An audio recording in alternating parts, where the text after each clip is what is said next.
All right, so worksheet 58, we're not going to go over all of them. Let me take a look at which ones I want to go over. We can do let's do number 2 real quick. Number 2, again, we got all missing hypotenuses here, so we're going to do the same exact thing every time. Tomorrow is when we're going to be solving for a missing leg length. But for here, all of our missing lengths are the hypotenuses, or the hypotenusi, whatever the plural is for hypotenuse. I don't know. But we've got a leg of 6 and a leg of 8. 6 squared plus 8 squared equals c squared. Remember that c is that long side that we're trying to find the length of. We're going to square them, add them, take the square root. 36 plus 64 equals c squared. We squared them, now we're going to add them, and then we'll take the square root. What's 36 plus 64? 100 equals c squared. We squared them, added them, now we need to take the square root. Square root the left, square root the right. And we get c is equal to what? 10 units. Nice and precise. No square root left over. 100 is a perfect square, so our answer is just going to be 10 units. Not the square root of 10 units, not the square root of 100 units, 10 units. So if you need to make that change now, go ahead and do that. Noah? Yep.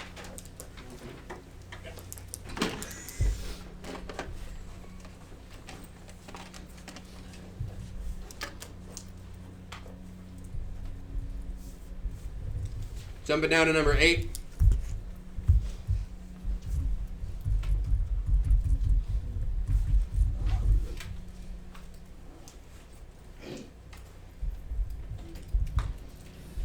Squared plus 11 squared equals c squared. We got 121 plus 121 equals c squared. Gives us 242 equaling c squared. And we got to take the square root of both sides. Now 242 is not a perfect square, but we can split it up. It's 2 times 121, as we just saw. And 121 is 11 times 11. So when we break this up, we see that we've got 11 times 11 times 2 on the left, c times c on the right. We bring those c's out in front, bring those 11s out in front, and we get c is equal to 11 root 2 units. Brought the 11s up, but that 2 does not have an identical pair to bring out. It's got to stay behind. So we get 11 times the square root of 2 units.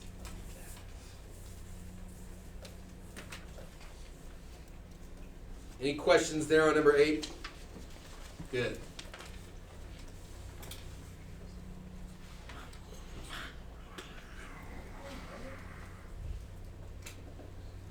You okay? Yeah. Okay. Let's not do that, please. All right, flipping over to the back side, let's see. Anyone have any trouble on the back? Any specific problems that they want to talk about real quick? I'll take some suggestions from you guys. Azalea? 15, beautiful. Victor? 10, very nice. And we got one more. Anyone have one that they want to talk about, Kenny? 14. All right, so starting with 10, we got side lengths 4 and 10. Again, here's our C. It's the longest side that's directly across from our right angle. So we take 4 squared plus 10 squared, and we set it equal to c squared. 4 squared is 16, 10 squared is 100. Together that gives us 116. Again, not a perfect square, but we can factor it. We can create a factor tree for 116. It's going to be, what is it, 2 times what? 58, and 58 is going to be 2 times 29. Exactly. So our prime factors are 2, 2, and 29. So our answer is 2 root 29 units. Not all of these hypotenuses are going to be nice, even numbers. Sometimes we're going to have an irrational number for the length of our hypotenuse, but that's okay.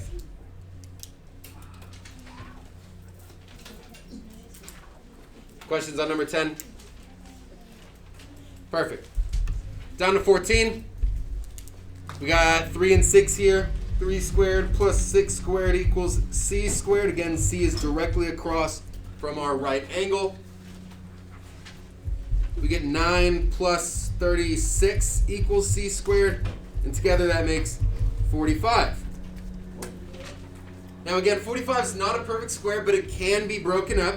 45 is 9 times 5, and 9 is 3 times 3.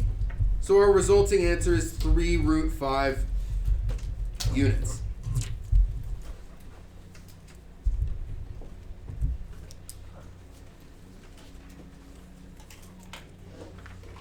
Okay, the pair of 3's comes out. That single 5 stays behind.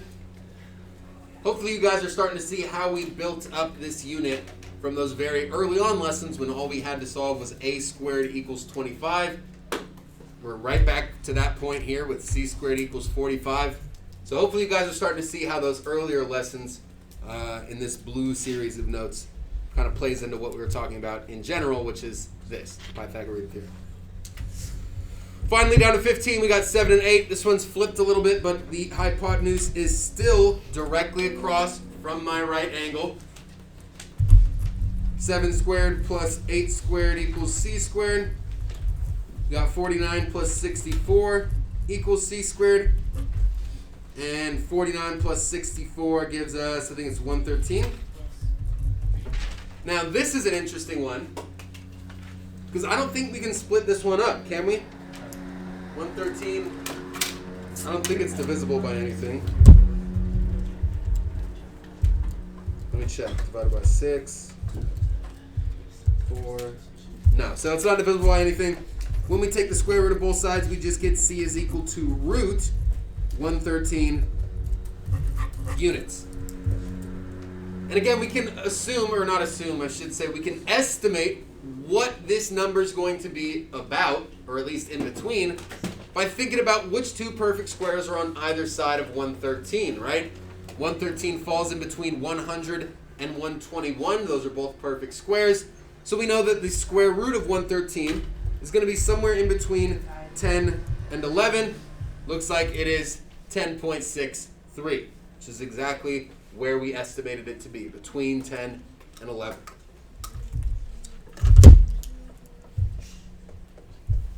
So there's number 15. Now, most of these problems on the back do end up with a square root. All of them but number 11 end up with a square root in your answer.